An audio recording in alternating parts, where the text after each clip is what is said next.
Selamat berjumpa kembali dalam layanan audio Sahabat Seperjalanan. Hari ini adalah hari Minggu 29 Juni 2025.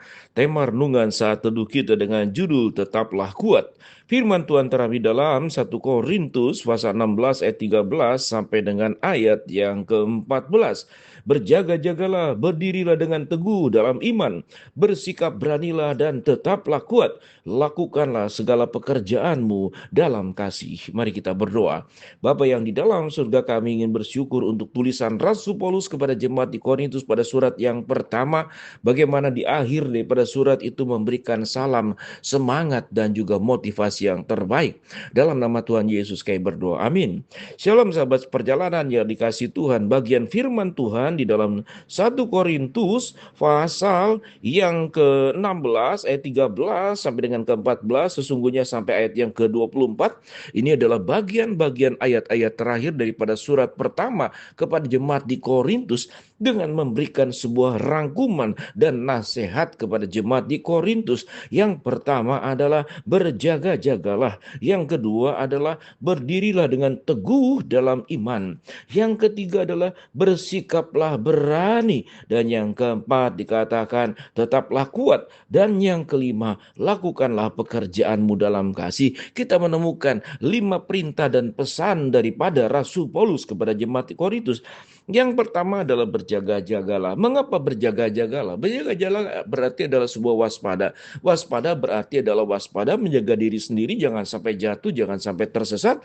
Waspada juga dari ajakan orang lain, jangan sampai kita diajak sesat, dan juga kita jangan sampai diajak berjatuh. Itu sikap berjaga-jaga. Sewaktu kita berjaga-jaga, maka kita diberikan sebuah kepekaan oleh Tuhan di dalam memilih mana yang baik dan mana yang buruk, mana yang sesuai dengan kehendak Tuhan dan bukan sesuai dengan kehendak Tuhan. Kita seringkali menganggap bahwa yang tidak sanggup memilih dengan baik itu adalah anak-anak. Namun kita tahu dengan jelas banyak orang dewasa dengan sengaja memilih jalan yang keliru sehingga tidak berjaga-jaga, tidak waspada, tidak bisa menjaga dirinya dengan baik dan dia jatuh dalam dosa. Kalau kita sering melarang anak-anak terlalu banyak makan permen, terlalu banyak makan coklat, nanti giginya rusak. Bukankah hidup kita sebagai orang dewasa pun demikian?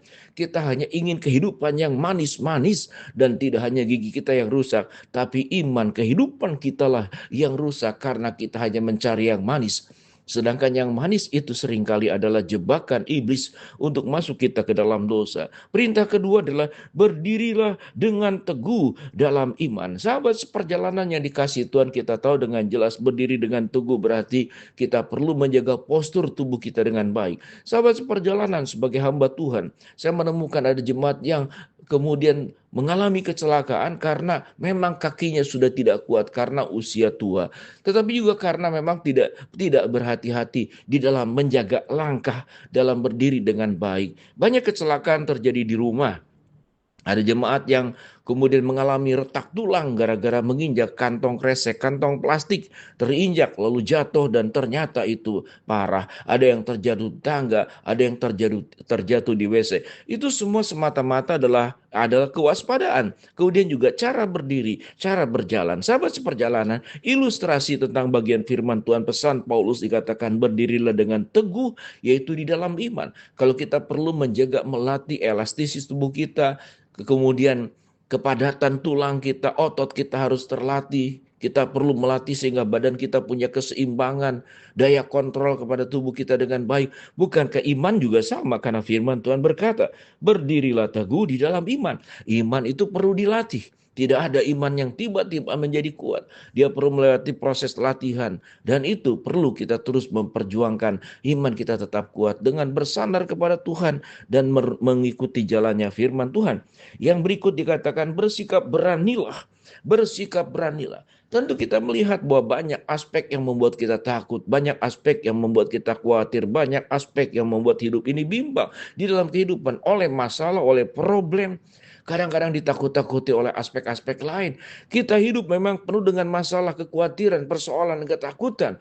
khususnya berkenan dengan hidup yang semakin sulit, ekonomi semakin sulit, kehidupan semakin sulit, tuntutan semakin berat.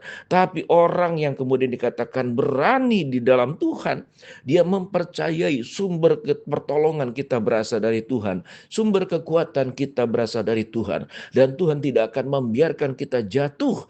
Tuhan akan menopang kita, menguatkan kita. Tuhan adalah benteng kita yang teguh.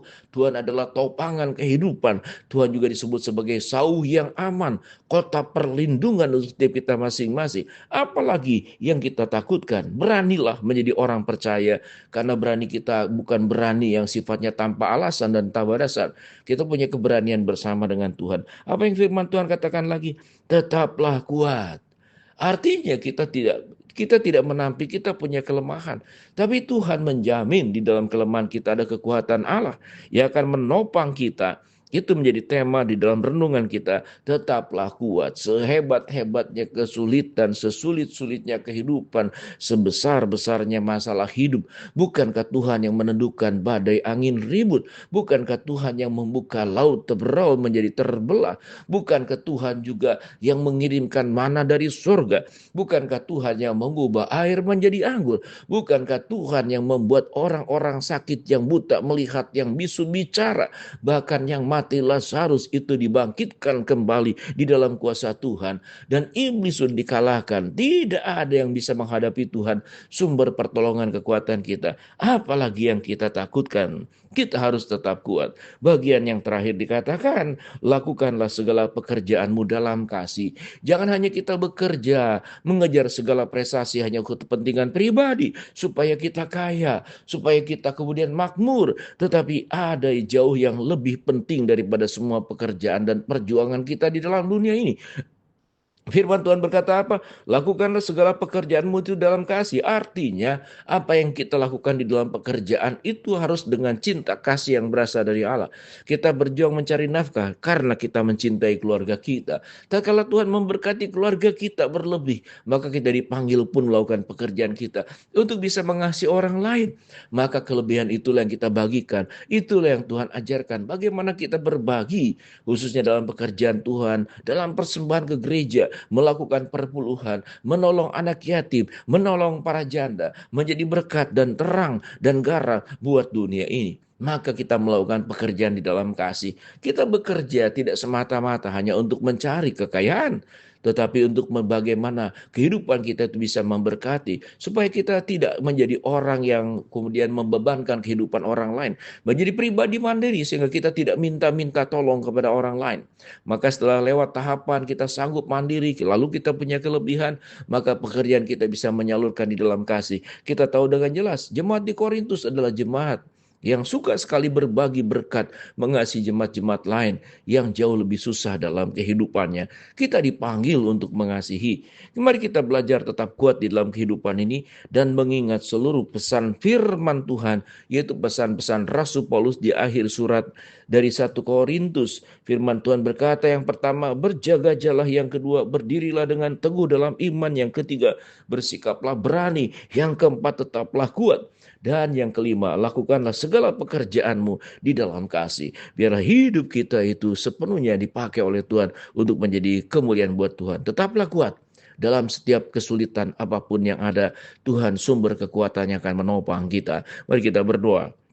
Bapa dalam surga, terima kasih buat kebenaran firman Allah yang kami pelajari. Hamba-Mu berdoa buat sahabat seperjalanan yang sakit, Tuhan jamah sembuhkan. Sahabat seperjalanan yang sedang menghadapi masalah, Tuhan bukakan jalan. Sahabat seperjalanan yang sedang berdoa mengharapkan sesuatu, Tuhan kabulkan sesuai dengan waktu dan rencana Tuhan yang terbaik. Di dalam nama Tuhan Yesus kami berdoa, amin.